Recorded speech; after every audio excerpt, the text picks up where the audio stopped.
Well, let's not say that just yet because we don't want to depress people at this moment in time. We'll get to there in a minute about what the large banks can actually do. But I just wanted Yes. to go back to some of the points, which I find were fascinating. So it's two guys that have met at university. You say Stanford?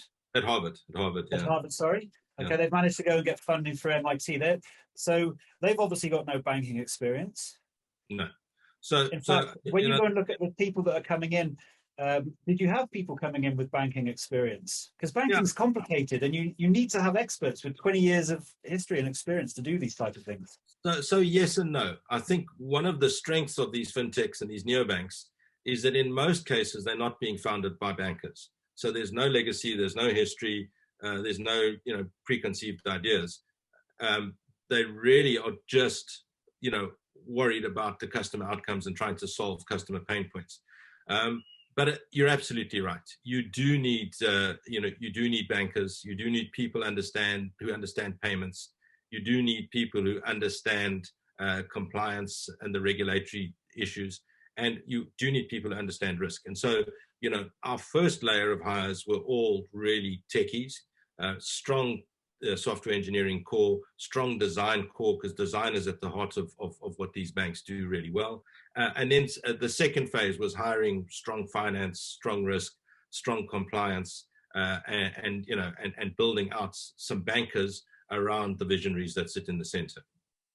Isn't it risky hiring engineers and techies first and then getting the compliance guys in second? Do you find that things have been built which are really just not going to work? No, I mean, the lag between hiring the engineers and hiring the compliance guys wasn't long.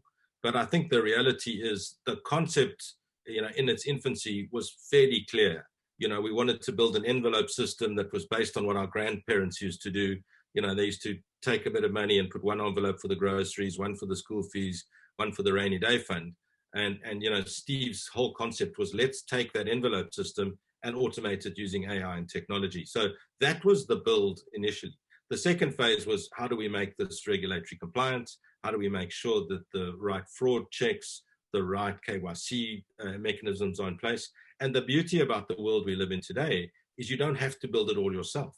So we've partnered with 5 or 6 amazing tech companies to provide our onboarding process. So we haven't just done it by ourselves. We've built a character recognition piece in partnership with someone else, a tracking of the cell phone piece with someone else, a fraud prevention piece with someone else, checking the databases that there aren't any bad actors or bad guys coming into our base with another company. But from a customer perspective, they come into our app and our record is 52 seconds, fully KYC'd, fully regulatory compliant, without having to provide a single document to us, all done digitally. And obviously we built incredible pathways into databases so that we automate that stuff.